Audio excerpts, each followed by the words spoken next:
তো বন্ধুরা দেখতে পাচ্ছেন, এই দেখুন বালেশ্বরে আছে। এখন 11টা বেজে 43 মিনিট। রাত্রেবেলা কোথাও থাকার জায়গা পাইনি, সব বালেশ্বরে বসে আছি। ওই আমাদের ঠিকাদার বাবু শুয়ে আছে, এই আমাদের মিস্ত্রি বাবু শুয়ে আছে, দেখতে পাচ্ছেন। মোবাইল ঘাঁটছে, ঘুম তো আসছে না, বলছে মোবাইল চুরি হয়ে যাবে বালেশ্বরের স্টেশন থেকে,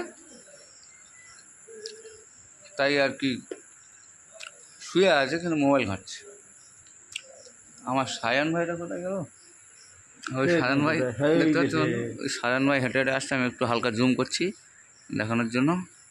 ও হেঁটে হেঁটে আসছে,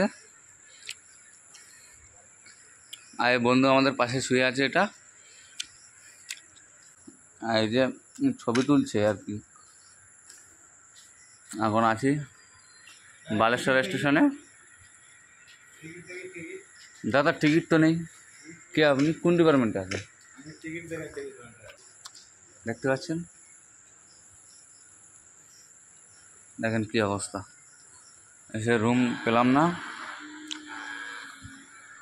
স্টেশনে রাত কাটাতে হচ্ছে। এই যে বেটিংগুলো আছে দেখেন।